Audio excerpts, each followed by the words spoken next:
Welcome to Lasting Impressions with Lauren, the podcast where we explore the art of making a memorable impact in every encounter. I'm your host, Lauren Hanna, Director of First Impressions at Real News PR. Join me each week as we sit down with a diverse range of guests, from industry leaders to everyday influencers, to explore their insights, experiences, and strategies for making memorable impressions. So whether you're looking to enhance your professional presence, elevate your personal brand, or simply leave a positive impact on those around you, this is your go-to destination for all things impression management.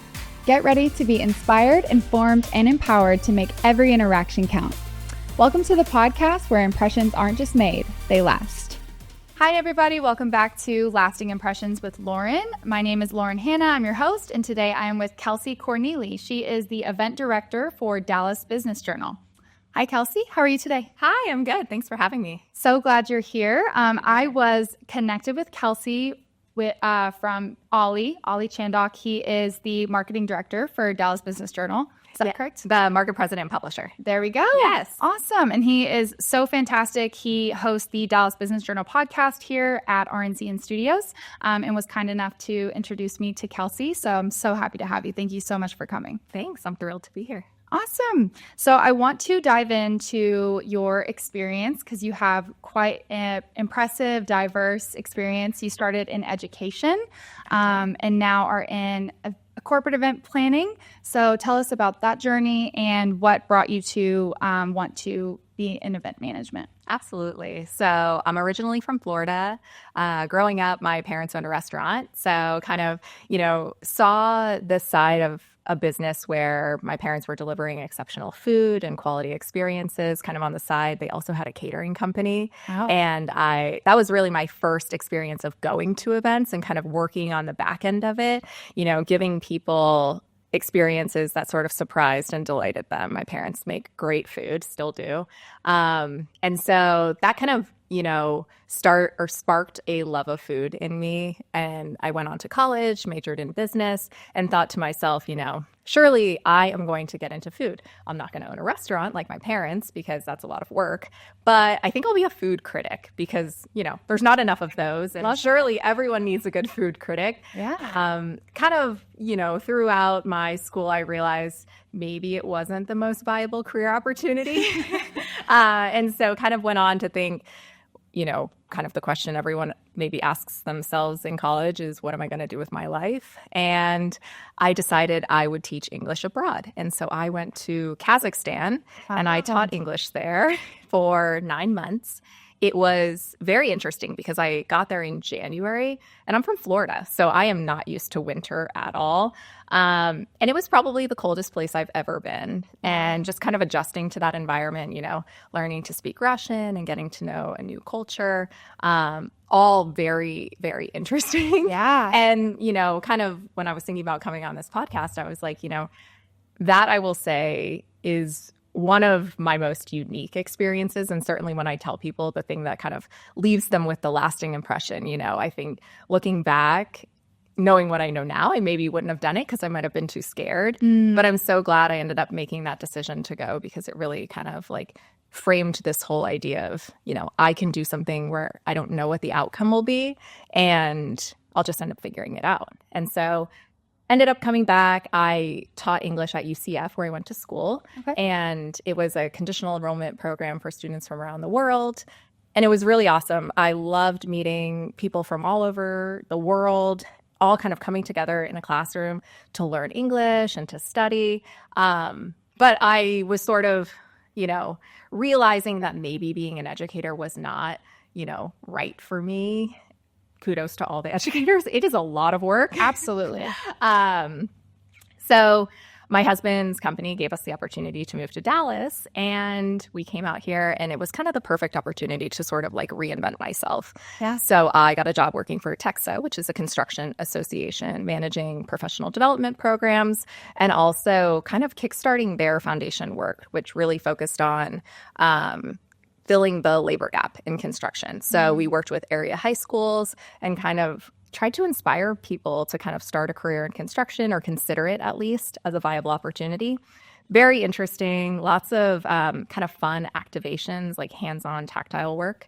But I live downtown. And so there was an opportunity with Downtown Dallas Inc. that came up, and the opportunity to really have an impact on the area that I lived was something I couldn't pass up. So I ended up working there, managing membership, corporate sponsorships, and 2 signature events. Wow. It was a blast. I mean, working for DDI, and still is, like, I still go to a lot of their events and kind of participate with a lot of the people that work there because it is such a great company and the work they're doing is so inspiring. Yeah.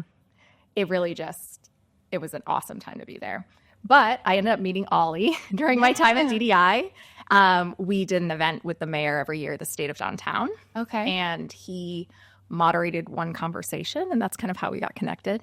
And then an opportunity came up to work with him at the DBJ, and I couldn't pass it up.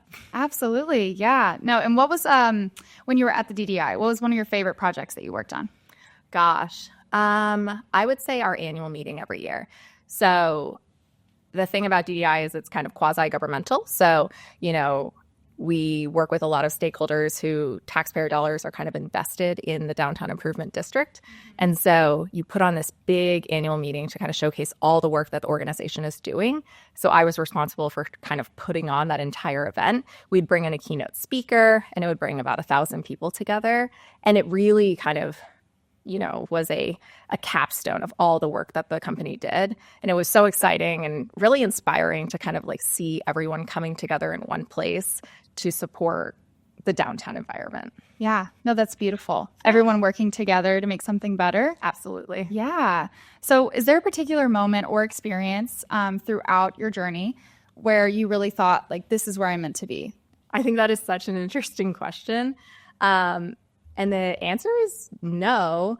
Don't get me wrong. Like, I love creating exceptional experiences for the business journal and through events, but I don't really think there was ever a moment in time when I thought, what I really want to do is plan events. I think, one thing I realized a long time ago is I like to, in whatever I'm doing, I'm kind of happiest and most inspired when I'm taking something and making it better. So I love that. Through events, I'm able to do that, which is awesome. But it really could be anything. And when I think about, my career, it could be the work I'm doing at the DBJ, putting on these programs to kind of connect business people together.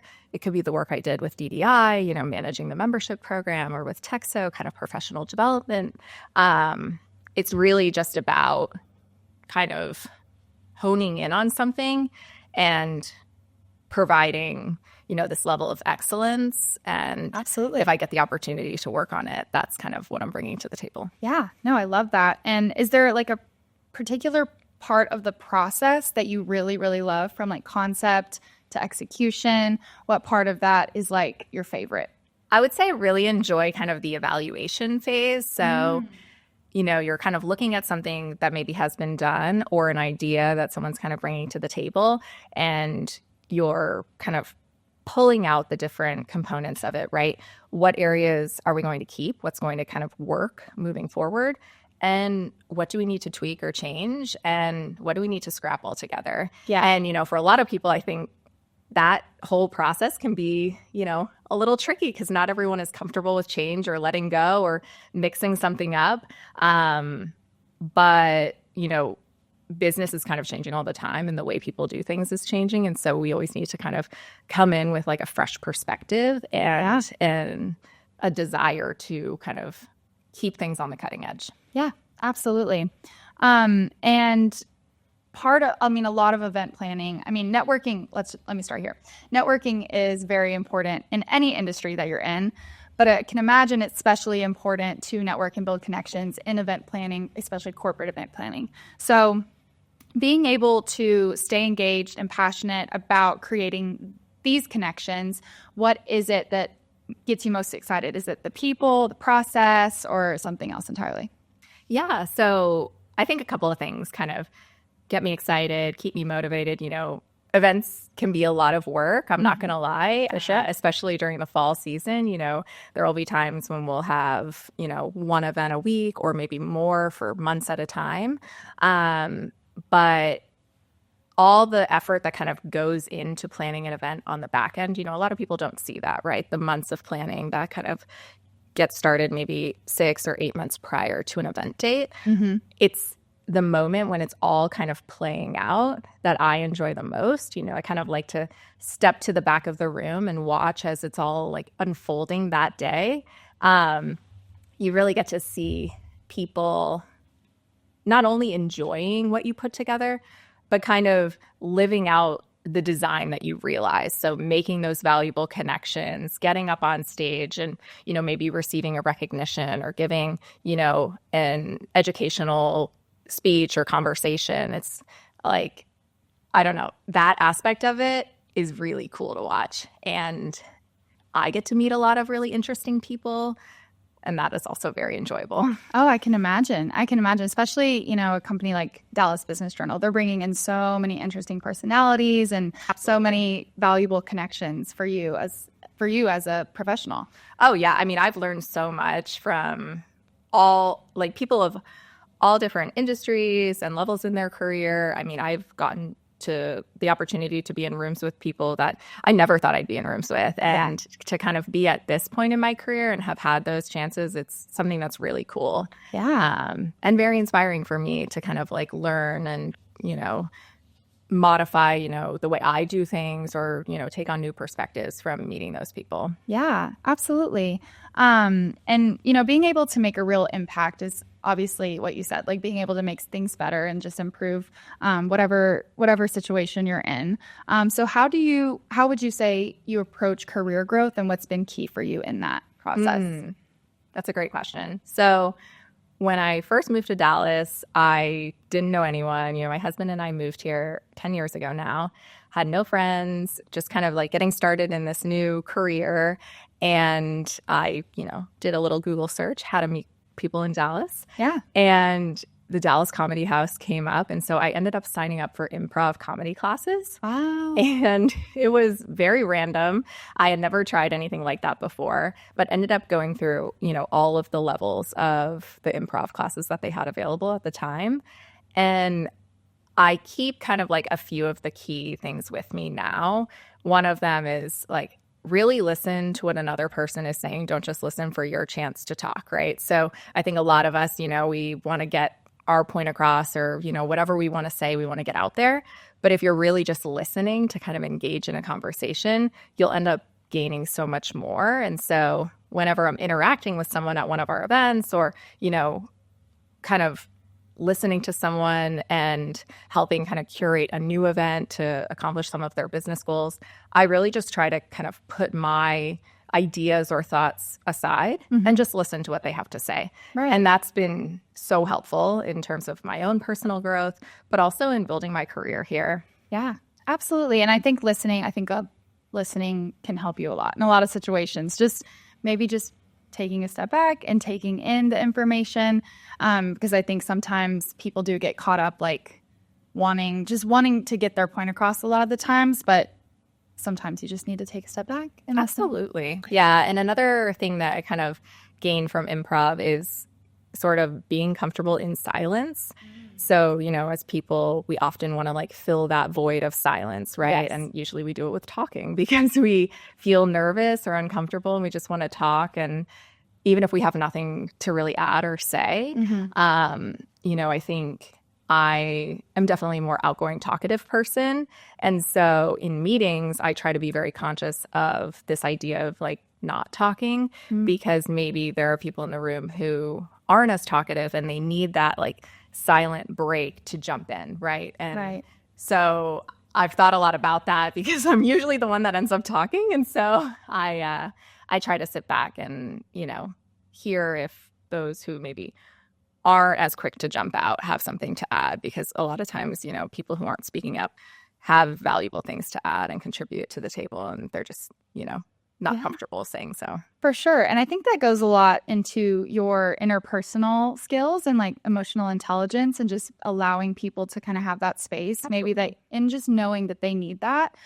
So to that, I mean, it's really important for a leader to have those skills and to have that awareness. So how do you think your leadership skills have evolved over your career? Yes, I would say, interacting with so many impressive leaders in various industries, like from both my time in Texo and kind of the construction industry to downtown Dallas and now the DBJ. I've met so many people in Dallas, and I've really seen many great examples of leadership qualities and things that I try to emulate in my own life and, in my own management of my team.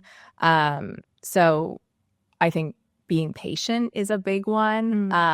And also being like open and letting people kind of try and make mistakes. So, I want people to kind of like take action and take risks. And I think, if there's a mistake, it can easily be addressed quickly and then kind of moved on and learned from. That's something that a lot of leaders that I've interacted with have kind of taught me and I've been able to do. And it's made me very successful and like given me the confidence to kind of just get out there and lead versus, waiting for someone else to tell me it's okay, you can do that. Right. And working in Dallas for, you said 10 years now. You've lived here for 10 years. Yes. Especially with a focus on local events. How do you see the Dallas business landscape for, younger entrepreneurs and professionals? What do you think is most exciting about how Dallas is growing? Yeah. So when I was at DDI, one of the speakers we brought in for the annual meeting that I mentioned was this woman from Canada, Jennifer Keesmaat. And she did a presentation called Dallas, the Ambitious City.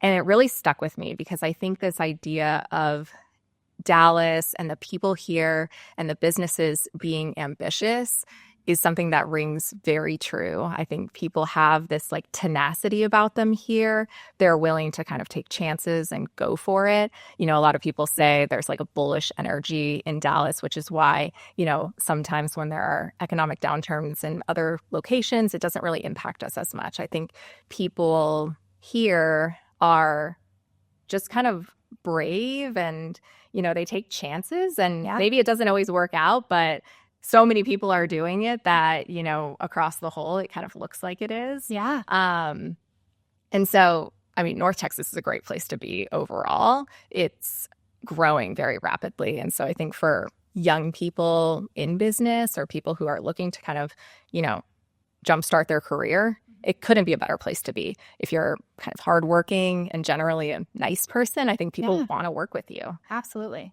That's been my experience. Yeah, no, I agree 100%. I think, and it's all about like being at the right place and right time, but also taking the step to put yourself out there and present yourself, like you said, like as a nice person and just like wanting to grow and wanting to excel. Yeah. And there are tons of organizations that you can kind of partner with or get involved with that will help you, like, can help lead you in the direction that you want to go career-wise. The Dallas Regional Chamber has a lot of great opportunities for young people. Yeah. And I went through the Lead YP program when I was, earlier in my career. And it was great for making connections. It was great for kind of introducing me to various areas of the city that maybe I didn't know about or, different things that people were focused on. So that was huge for me. Working for DDI, they're so connected and kind of the convener of a lot of different organizations. So that helped me to kind of plug in. And then obviously the Business Journal, right? We're in this company. So reading all of the articles that we're putting out there and kind of staying connected to what's going on and what's, everything, like news is always happening, right? And so it's very interesting to kind of, read the progressions of these stories like year over year and the way things change and the landscape is kind of changing.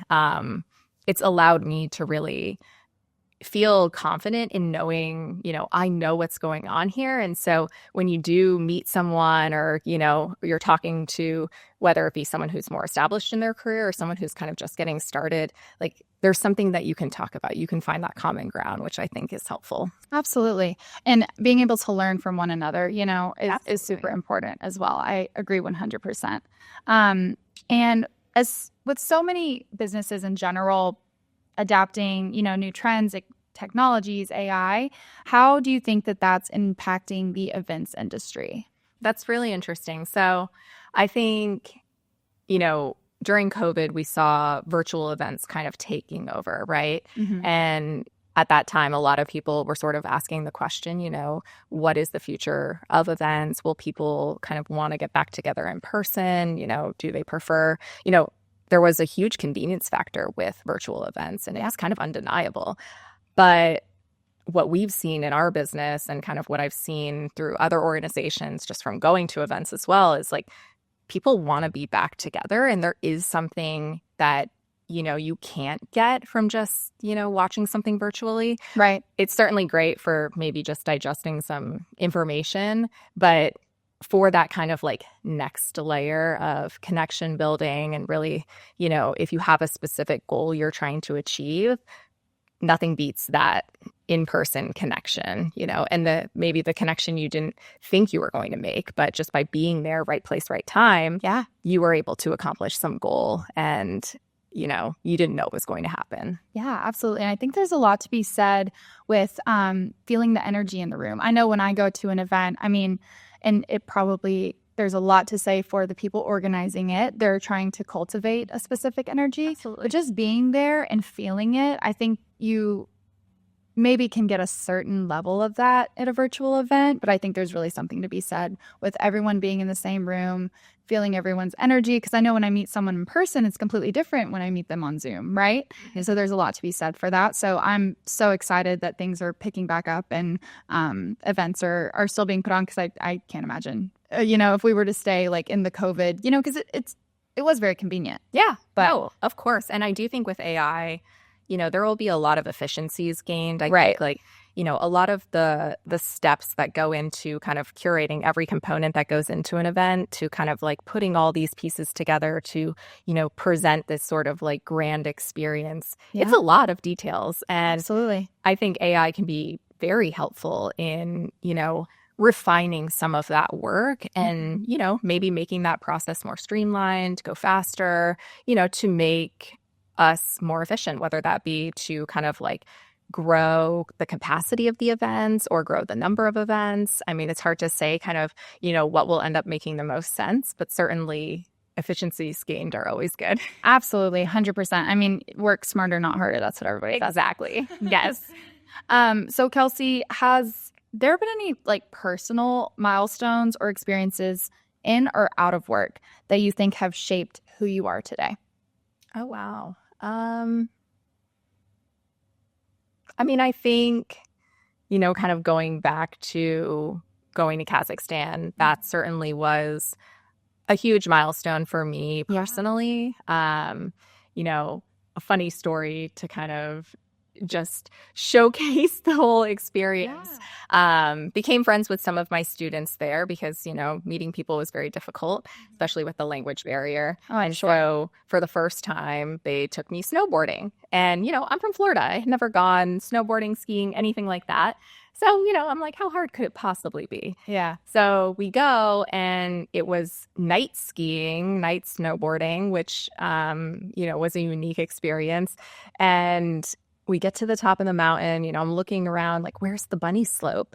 And they're like, oh, no, there's no bunny slope. Just go down, meet us at the bottom. Like, everything will be fine. Oh my goodness. So I'm just alone at the top of the mountain in the dark with these lights shining on the mountain, just thinking, okay, like, I just have to get to the bottom. Well, it turns out, because you fall just over and over again. And so I ended up just like sliding down mostly on my butt.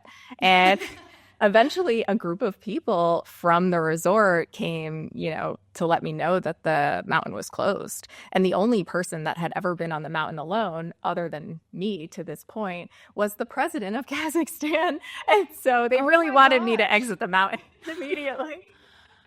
Oh my gosh, that's hilarious. What an experience. It was crazy, honestly. But I think back and, that was really... It was a pivotal moment for me to kind of just, get outside of my comfort zone. But another one, I think, was moving to Dallas. Yeah. I think, like, I didn't know what to expect and, didn't really know if this was the place I imagined myself living. Mm-hmm. But I think if you're just open to an experience and, willing to kind of see where it takes you, you'll, maybe find yourself surprised. And I was certainly surprised by Dallas and the way that it kind of pulls you in, both professionally and personally. I love it here. I always tell people living in Dallas is like living on a cruise ship, and every day is a fun day at sea. We don't have natural beauty, but we've got all of the amenities. I love that. No, that's very on point, I think. Yeah. Absolutely. What's something that you're passionate about outside of work that keeps you balanced and motivated? A few things. So kind of back to my roots. I love cooking. I love trying out new recipes and kind of exploring in the kitchen, especially in like Asian cooking and, different kind of cuisines from around the world. I also love travel. I love to kind of explore new places and, meet new people. And then I like reading. I really enjoy kind of reading all kinds of books, audiobooks and regular books. Yeah. So other than Kazakhstan, what's one of your favorite places that you've traveled? Switzerland. Wow. Yeah, I love Switzerland. The trains are so clean. Incredible. Wow. That's awesome. And what book are you reading right now? Well, I'm currently reading a book that my friend wrote, The Editors. It's all about, it's kind of a dramatized story about Wikipedia and the people who edit the Wikipedia pages. Interesting. Very interesting. And I just finished a book, Unreasonable Hospitality, which if you're in the event world, it is really a must read. It's all about kind of, creating experiences that people don't expect in order to kind of take their overall feeling about something to the next level. Yeah. And really great read. Absolutely. I think I think it was Josh. He's our director of operations. He read that book. Oh, nice. He was talking about just how, it really is important in hospitality to go above and beyond, leaving the lasting impression, right? Because that really sticks with people. And then they will always think of that, Exactly. It sticks in your head. Okay. This is a fun one. Okay. If you could host any kind of event, no budget, what would it look like? And there are no rules. What's your dream event? Okay, so I have a hard time coming up with just one, so I have two. Okay, perfect. Okay, so if I was going to kind of like work within something that already existed, I think I'd like to work for the Olympics. Okay. I think it is the ultimate in, you get one take at this huge event, opening ceremonies, like action and everything is kind of happening in sequence. So I think that would just be incredible. If I were to plan my own event, it would be a private dinner for a small group of people with Nick Saban. Oh, I love that. I'm very into college football. Okay. And I think Nick Saban is just one of the leaders that I look at that I'd like to emulate kind of some of his qualities. I think he's very strict and precise in sort of his expectations, but also he cares very deeply about what he's doing and just, both wants to see people succeed and grow and also wants to deliver the best result. And so I often look at him and I'm like, wow, what a guy. Yeah. So would he be speaking at the event or would he just be one of the guests? I mean, you said like more of an intimate dinner. Yeah, I think just a dinner, I wouldn't put an expectation on him, but I would definitely be sitting next to him. Okay. And kind of pick his brain on all of his thoughts about life and leadership. And absolutely. Football. I love that. I love that answer. Who's your favorite college football team? Well, I went to UCF, but I have to say it's not going super well this year. So I'm cheered on SMU. I mean, yes. Pony up. Go SMU. Okay. Lastly, Kelsey, if you could give one piece of advice to anyone looking to follow in your footsteps in the sense of event planning, corporate sales, any aspect of your career, what would it be? I think the one piece of advice I would give is when presented with an opportunity, say yes. Don't be shy. Just kind of go for it. And, I think a lot of times we get opportunities and we second guess, is this the right thing? Is this what I should be doing? Is this going to create, the most logical career path for me? But if you just try it, you'll learn something. Even if it's not the right fit, you'll learn something either way. Absolutely. I think that's a fantastic answer. Same thing when they approached me with this podcast. I was so scared and I was like, I don't think I'm supposed to be doing that. I've never seen myself doing that. But I was like, what's the worst that could happen? Let's just try it and see how it goes. Absolutely. All right. Is there any events? Well, I know you said y'all are kind of at the end of your event season for DBJ. Is there anything we should be looking towards for next year? Oh, of course. I mean, nominations for all of our signature programs are open for next year. So 40 Under 40, Women in Business, C-Suite Leaders, Best Places to Work, they're all open on our website. So I highly encourage anyone listening to this podcast to nominate for one of those programs, and also come to one of our events. Come see me, say hi, and enjoy the program. Kelsey, thank you so much for coming. This has been so fun. I find you so just energetically amazing, and I can't wait to continue our connection. But I really appreciate you coming on. Thank you so much for having me. This was great. Awesome.